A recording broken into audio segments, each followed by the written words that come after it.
大森和代のいつもつながっているよ。渡らせトーク。片桐さん、だんだんはい。V がいい感じになってまいりましたね。やっと。はい。じゃあよろしくお願いします。お願いいたします。これボル3が発売されたんですね。はい。あれくっついてるかな。あ、じゃあ綺麗なイエローのそうです。表紙で、そして先生がだんだんお美しくなられてきましたね。いや。あら、最初美しくなかったのかしら。まあこんなもんです。また一人じゃないよ、みんなつながっているこれ、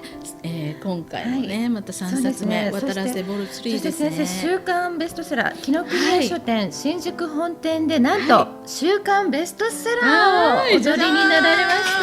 た。すごいですよ。あら、くす玉はなかったですね。はい。これね、3月の19日に発売をさせていただきまして、3月の19日からの1週間ですね、の売り上げを、売れた冊数を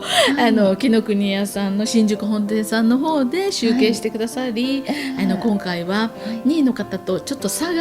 結構差が空いて1位を取らせていただいたっていうお知らせをいただき、本当に嬉しく思ってます。皆さんのおかげです。ありがとうございます。たくさんの皆さんに紀ノ国屋書店の方で購入していただきましてありがとうございました。1冊目も2冊目も3冊目も週刊ベストセラー第1位取らせていただきました。ありがとうございます。片桐さんも何冊ぐらい買ってくださったんでしょうかね。私3冊。本当ですか。いや、嬉しい。ありがとうございます。迷ったり落ち込んだりすると、先生の本はどこって感じでこれね、不思議なんですけど、結構皆さんおっしゃられるんですけど、なんか苦しいっていう時にパッて開いたそのページが、今日の自分へのアドバイスとぴったりだっておっしゃられるんですよ。なんか苦しいなっていう時にどこでも適当にパッて開くらしいんですね。そうするとそこからこうちょっとそのページだったり、次のページだったりになんか自分に関連する内容があるから、びっくりしますっておっしゃられる方が結構多いんですよ。すごい不思議です。不思議な本なんです。本当に1冊目も2冊目も3冊目も、皆さん結構枕元に置いて寝てくださる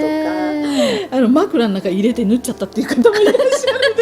すごいなと。そしたらご主人がなんか枕高くなったな、寝にくいなっておっしゃられたっていう言ってる方もいらっしゃって、皆さん面白いなと思います。本当ですね。本なんですけど本じゃないみたいな、本当にまたよかったら、まだお読みでない方よろしくお願いいたします。先生、今日私質問があるんですけど、じゃあ5分の前にどうぞ。この間渡らせというお言葉が歯ブラシの時に歯磨きしてた時ですね。思いついたとおっしゃってらっしゃる。思いついたわけではなくて、私じゃないんですね。私は違うタイトルをつけさせていただいてたんですが、そしたら渡らせとこう左の耳に2回聞こえてきたんですね。これはもう私神様からメッセージを受ける時、もうこのお声は神様のお声だ、高次元の存在のお声だっていうのが分かりましたので、そのタイトルをつけさせていただいたという。私個人的な質問で、こういうお方はですね、水晶玉のようなものでこういう感じでそういうお言葉が来るのかなとか思ったんですけど、先生の場合は言葉があと滝に打たれながらとかですね。念仏唱えながらとかですよね。そういう感じで神様のお声が聞こえてくるんですか。私の場合は常に今この3次元なんですけれども、常にこの3次元より上の次元と交信をしている状態なんですね。で片桐さんとお話をしてましても、片桐さんがなんかすごく私のことをすごく、今日はお若く見えるわとか褒めてくださったとしても、こちらからまた違うお声で、でも本当はこの人こう思ってるよみたいなのが聞こえてきてしまったりする場合もあるんですよね。あとよくわかりやすいのがテレビですね。テレビの記者会見とかですね、とかそういうもので有名な方とかがねお話ししてらっしゃいますと、その記者会見を私は聞いてるんですけれども、でもその人の本音ではない部分だったりとか、ちょっと嘘をつかれたりとか、そういうところが本当はこうなんですこうなんですみたいにこちらから聞こえてくる。同時にその方だけではなく違う方のお声を常にコンタクトを取らせていただけてるような、不思議な体の構造というか、そんな感じっていう風に、受け取っていただけたらと思いますが、先生ってすごいですね。いやなんかそう言いながらも本当ありがとうございます。あと個人的に質問を受け、それにお答えさせていただく講演会とかですね、そういう時は本当にかなり水晶玉はないんですけど、ずっと集中しまして、上からのメッセージを受けお伝えさせていただくっていうことをさせていただいてます。はい。あさってはいよいよ先生東京公演ですね。はい。そうです。以前もね、皆さんに少し、呼びかけさせていただいたんですけれども、そうでしたね。4月22日、東京で講演会を行わさせていただきます。これは、普通の講演会とはちょっと違った内容でですね、私自身もまだどんな内容かちょっとまだ、もう本当に上からのご指示でさせていただくという講演会になると思いますので、普通でしたら講演会私は後半から出演をさせていただくんですけれども、今回はもう最初から出演をさせていただき、そしてご参加くださった皆さんと一緒に、今本当に心配されております首都直下型地震、こちらをなんとかできれば止めていただきたい、でももうそれが無理ならば大難を小難に変えていただきたいという思いで、皆様と一緒に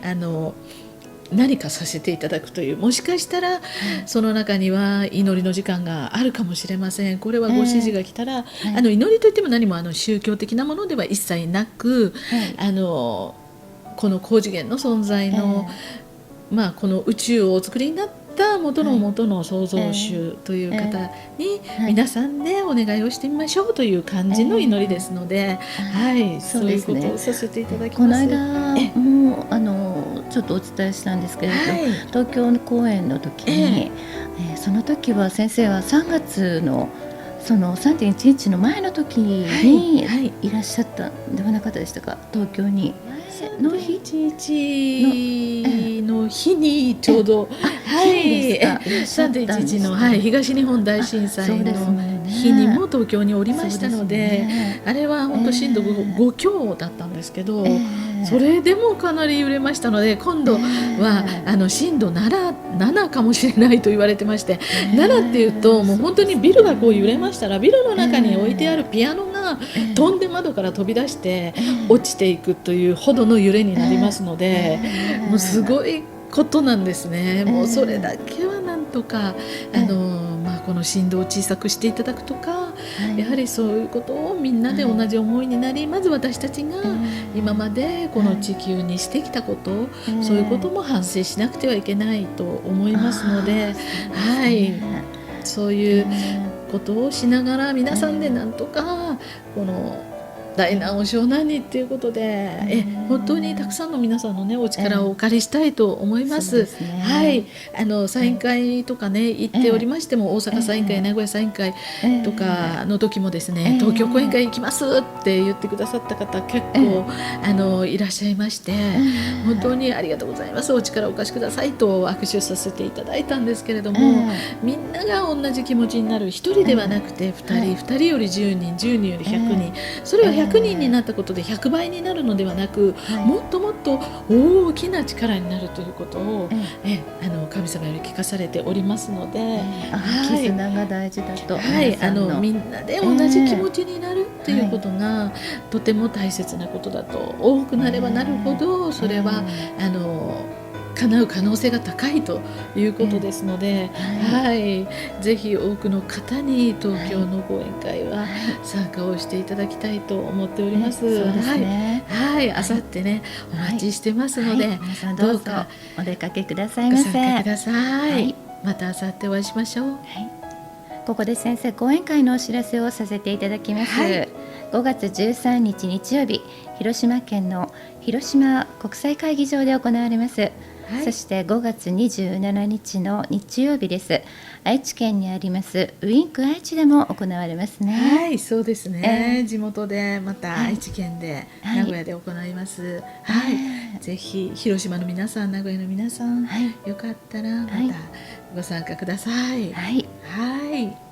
先生、またお時間が来てしまいました。もう本当いつもあっという間で、お別れするのが寂しいんですけれども、最後によろしいですか？今ね、この後ろでも今かかってる素敵なピアノの音楽なんですけれども、この音楽は、このラジオ番組のために、古澤幸恵さんにお願いして作っていただいた曲なんですね。とっても素敵な曲なんですが、以前も最初、I'm always beside you、いつもそばにいるよと、この曲だけだったんですが、これは彼女は本当に上から降りてくるように作曲をされたっておっしゃってたんですが、あと2曲、最近ですね、あと2曲かかってるんですけれども、その最初のオープニングがその歌で、次にかかってますちょっと長めの曲なんですけれど、ちょっと激しめの曲なんですけれども、これはすいません、ごめん、間違えちゃった。After you get over your grief ちょっと長いんです。ごめんなさい。英語の発音が After you get over your grief, you will see a rainbow ごめんなさいね、ちょっと長くて、苦しみを超えたら虹が出るからっていう、そういうタイトルなんですね。彼女は曲だけをくださるんです。それでタイトルをつけさせていただいてるんですけれども、先生ご自身がタイトルつけてらっしゃるんです。だから長いとかそんなんですけれども、そして多分今流れてるこの最後のエンディングテーマとして使わせていただいてる曲がSee You in a Dream Good Night っていう曲なんですね。これは夢で会おうね、おやすみという曲をエンディングに、これは曲を聴きながらなんかこういうタイトルっていうのがまた降りてきますので、先ほどの話のように降りてくるわけですね。歯磨きしながらじゃないんですけど、いろんな場所で降りてきまして、本当先生すごいですね。いや、ありがとうございます。とても彼女すごいピアノもねお上手ですので、ぜひこの番組に来ていただこうと思って、今度来ていただくってことがまた叶いましたので、きっと喜んで皆様にも彼女の生の演奏を聴いていただけたらと思います。生の演奏がまた聴けるんですか？ぜひここでね聴いていただこうと思ってますので、お楽楽しみしみですにね。楽しみにしてください。それでは皆さん今度は生演奏がここで聴けるということで、先生にもまたこのようにお会いできるということですね。じゃあ本日は先生ありがとうございました。ありがとうございました。皆さんまたお会いしましょう。See you next week. Bye.